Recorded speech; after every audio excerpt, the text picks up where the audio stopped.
Assalamualaikum warahmatullahi wabarakatuh. Kami dari kelompok 6 ingin mempresentasikan hasil review kami di paper 8 dengan judul Pengaruh Profitabilitas terhadap Corporate Social Responsibility pada perusahaan manufaktur dan jasa yang terdaftar di Bursa Efek Indonesia. Di sini saya akan memperkenalkan anggota kelompok kami. Yang pertama yaitu saya sendiri, Justisia Melastari Rahmandani dengan akhir NIM 165. Yang kedua, Mentari Sukma Hairunianisa dengan akhir NIM 169. Selanjutnya, Hani Tri Utami dengan akhir NIM 186. Dan Nisa Aulia Nirmala dengan akhir NIM 223. Sesuai nama di atas adalah urutan presentasi kami. Saya akan menyampaikan hasil review paper kami bagian judul, yaitu di paper 8 dengan judul Pengaruh Profitabilitas terhadap Corporate Social Responsibility pada perusahaan manufaktur dan jasa yang terdaftar di Bursa Efek Indonesia. Di sini poin yang pertama yaitu menarik. Menurut saya, judul yang diangkat di paper 8 ini sangatlah menarik karena topik yang diambil adalah Corporate Social Responsibility.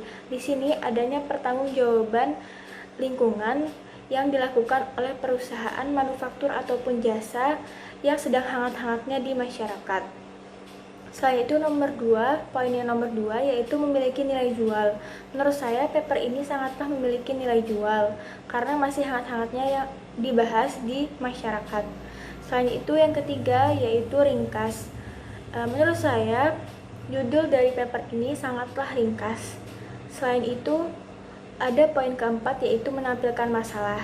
Di sini menurut saya masih kurang menampilkan masalah yang ada di judul papernya karena walaupun sudah ditampilkan bahwasanya adanya pengaruh profitabilitas terhadap corporate social responsibility, namun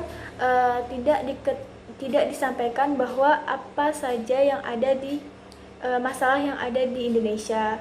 Mungkin salah satunya adalah di Indonesia masih kurang melakukan corporate social responsibility. Selanjutnya, ada poin-poin penting dalam abstrak, yaitu yang pertama, problem statement, yang kedua, research objective, yang ketiga, ringkasan metopen, yang keempat, hasil penelitian, yang kelima, implikasi terhadap teori. Problem statement. Pada bagian abstrak, tidak dijelaskan mengenai problem statement.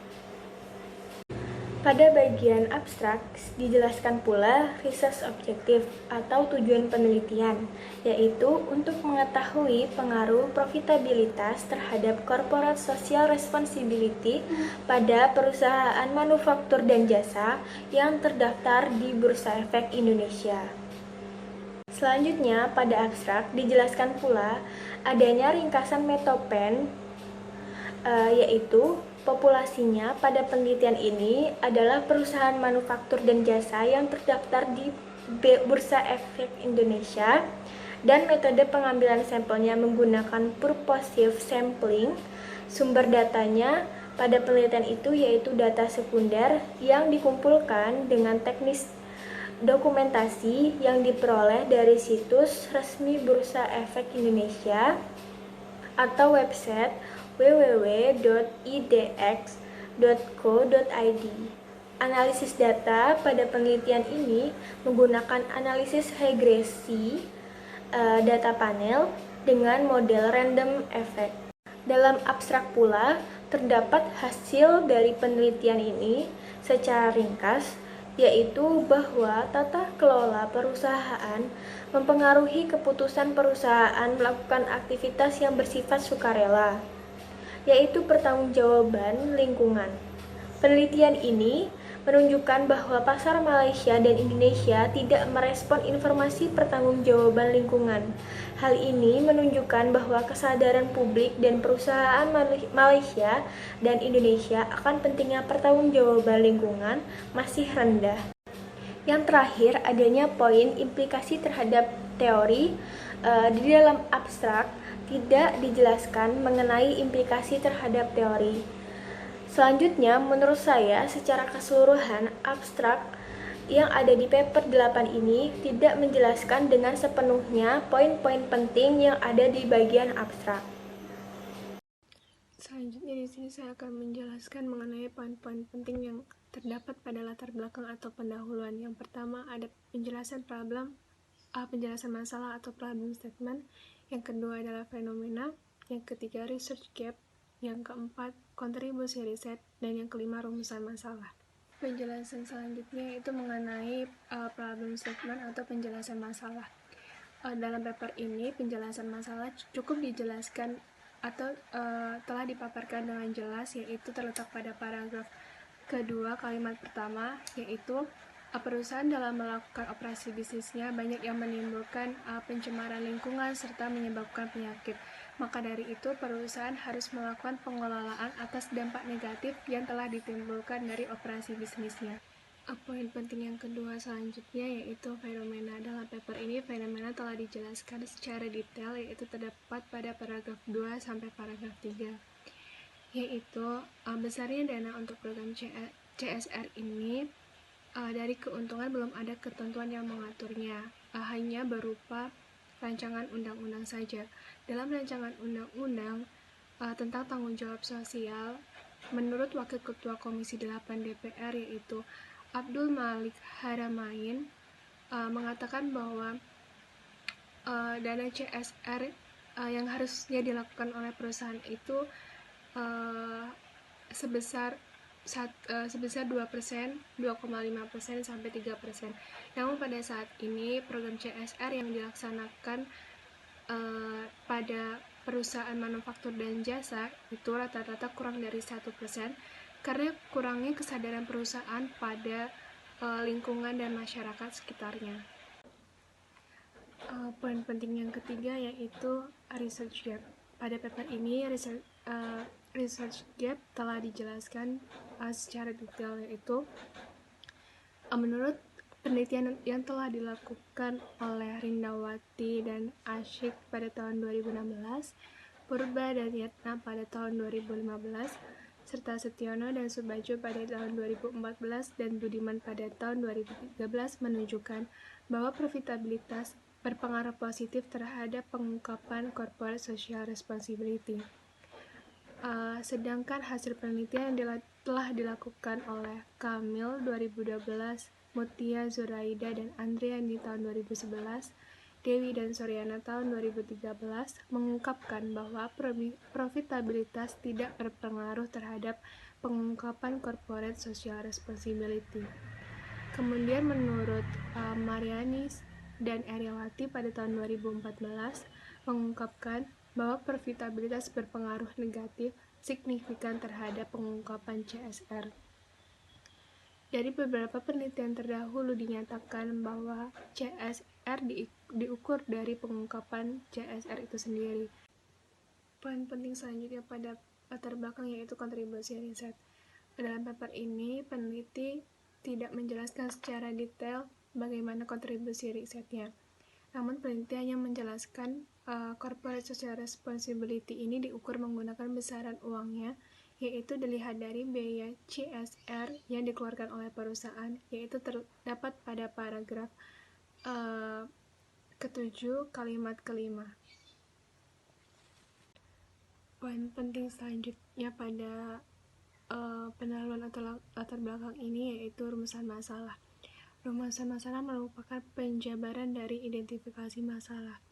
Nah, pada paper ini rumusan masalahnya telah dijelaskan atau dipaparkan secara detail, yaitu pada paragraf ke-9, yaitu bagaimana pengaruh profitabilitas terhadap corporate social responsibility pada perusahaan manufaktur dan jasa yang terdaftar di Bursa Efek Indonesia atau BEI.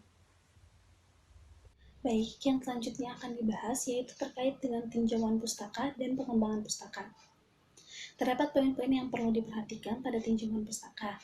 Yang pertama itu adanya grand teori, penjelasan variabel, lalu penurunan hipotesis, hasil penelitian sebelumnya, dan yang terakhir adanya logika atau argumen peneliti. Yang pertama akan saya bahas yaitu terkait dengan grand teori. Grand teori dalam paper ini itu terdapat 3 teori. Yang pertama ada teori legitimasi, Lalu yang kedua ada teori stakeholder, dan yang ketiga ada teori kontrak sosial.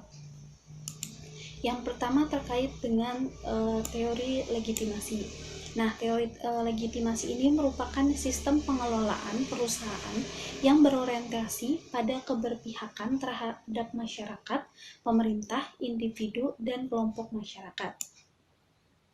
Lalu untuk teori stakeholder, esensi dari teori stakeholder ini jika ditarik interkoneksinya dengan teori legitimasi yang mengisyaratkan bahwa perusahaan hendaknya mengurangi expectation gap dengan masyarakat atau publik sekitar guna meningkatkan legitimasi atau pengakuan masyarakat, ternyata terdapat benang merah di antara keduanya. Lalu yang terakhir yaitu terkait dengan teori kontrak sosial. Hadi mengemukakan bahwa kontrak sosial muncul adanya interrelasi dalam kehidupan sosial masyarakat agar terjadi keserelasan, keserasian, dan keseimbangan, termasuk terhadap lingkungan. Selanjutnya yaitu penjelasan variabel. Penjelasan variabel pada paper ini itu terdapat dua variabel. Yang pertama ada profitabilitas dan yang kedua ada corporate social responsibility. Rasio probabilitas merupakan rasio untuk menilai kemampuan perusahaan dalam mencari keuntungan atau laba dalam suatu periode tertentu. Rasio ini juga memberikan ukuran tingkat efektivitas manajemen suatu perusahaan yang ditunjukkan dari laba yang dihasilkan dari penjualan atau dari pendapatan investasi. Rasio probabilitas yang akan digunakan dalam penelitian ini yaitu Return on Investment atau ROI, atau disebut juga dengan Return on Asset atau ROA. Sejalan dengan penelitian yang dilakukan oleh Rindawati dan Ashik 2015, lalu Setiono dan Subadjo 2014, dan Kamil pada tahun 2012, Return on Investment atau Return on Asset merupakan rasio yang dapat menunjukkan return atau laba yang diperoleh suatu perusahaan atas jumlah aktiva yang digunakan oleh perusahaan tersebut. Sedangkan untuk corporate social responsibility, menurut Rahman Effendi dan Wicaksana, mengemukakan bahwa corporate social responsibility upaya sungguh-sungguh dari entitas bisnis yang meminimalkan dampak negatif dan memaksimalkan dampak positif operasinya terhadap keseluruhan pemangku kepentingan dalam ranah ekonomi, sosial, dan lingkungan agar mencapai tujuan pembangunan berkelanjutan. Corporate social responsibility diukur dengan biaya corporate social responsibility yang dikeluarkan oleh perusahaan. Selanjutnya itu terkait dengan penurunan hipotesis. Pada penurunan hipotesis, yang pertama itu ada teori yang menjelaskan mengenai hipotesis.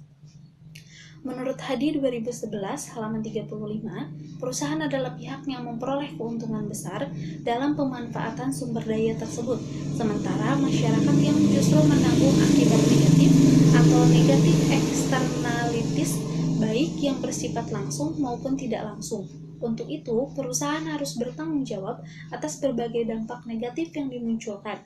Perusahaan harus mengembalikan sebagian keuntungan yang diperoleh untuk kesejahteraan masyarakat, perbaikan kerusakan yang ditimbulkan, serta memberikan nilai timbal balik kepada para pemangku kepentingan. Dengan demikian, perusahaan harus melakukan tindakan tanggung jawab sosial dan menjadi bagian yang tak terpisahkan dari operasionalnya. Lalu penurunan hipotesis berdasarkan hasil penelitian sebelumnya. Penelitian yang dilakukan oleh Rindawati dan Ashik 2015, Purba dan Yadnya 2015, Setiono dan Subadjo 2014, serta Budiman 2015 menunjukkan bahwa profitabilitas berpengaruh positif terhadap pengungkapan corporate social responsibility. Adanya hubungan yang signifikan antara kinerja ekonomi ROA dengan pengungkapan indeks sosial dan lingkungan, menurut FAT 2016. Sedangkan hasil penelitian Kamil 2016, Mutia Zuraidah dan Andriani 2011, Dewi dan Suwaryana 2015 mengungkapkan bahwa profitabilitas tidak berpengaruh terhadap pengungkapan corporate social responsibility, dan menurut Mayarni et AL 2014, profitabilitas berpengaruh negatif signifikan terhadap pengungkapan CSR. Yang terakhir, penurunan hipotesis. Berdasarkan dari teori dan hasil penelitian sebelumnya, maka adanya logika atau argumen peneliti. Perusahaan memperoleh keuntungan yang besar, namun perusahaan dalam menjalankan operasinya menimbulkan dampak negatif terhadap lingkungan, berupa pencemaran terhadap lingkungan dan penurunan tingkat kesehatan masyarakat, sehingga perusahaan harus memberikan sebagian keuntungan yang diperoleh untuk program corporate social responsibility yang bertujuan untuk mengatasi dampak negatif yang ditimbulkan oleh operasi perusahaan. Sehingga dapat disimpulkan hipotesis, yaitu profitabilitas berpengaruh terhadap corporate social responsibility. Selanjutnya, saya akan membahas mengenai metode penelitian. Di dalam metode penelitian ada beberapa poin yang harus dipenuhi. Yang pertama yaitu sampling dan sampel, yang kedua yaitu jenis data, yang ketiga yaitu metode pengambilan data, yang keempat yaitu definisi operasional variabel, dan yang kelima yaitu metode analisis data. Yang pertama yaitu saya akan menjelaskan mengenai sampling dan sampel. Populasi dalam penelitian ini yaitu perusahaan manufaktur dan perusahaan jasa yang terdaftar di Bursa Efek Indonesia. Teknik sampling pada penelitian ini yaitu menggunakan purposive sampling dan didapat 33 perusahaan. Jenis data. Jenis data dalam penelitian ini yaitu menggunakan data sekunder yang dikumpulkan dengan menggunakan teknik dokumentasi. Data sekunder tersebut terdiri dari laporan keuangan perusahaan manufaktur maupun perusahaan jasa. Pada penelitian ini menggunakan tahun 2012 sampai dengan 2014 untuk mengetahui profitabilitas dan laporan tahunan perusahaan manufaktur maupun perusahaan jasa. Pada tahun 2013 sampai dengan 2015 yaitu digunakan untuk mengetahui biaya corporate social responsibility. Selanjutnya, metode pengambilan data. Data pada penelitian ini diperoleh dari situs resmi Bursa Efek Indonesia atau melalui website www.idx.co.id. Selanjutnya, definisi operasional variabel. Di dalam paper ini tidak dijelaskan mengenai definisi operasional variabel. Kemudian yang terakhir yaitu saya akan menjelaskan mengenai metode analisis data. Dalam penelitian ini yaitu menggunakan analisis regresi data panel, yaitu memiliki rumus Y sama dengan alfa ditambah beta dikali X IT plus E.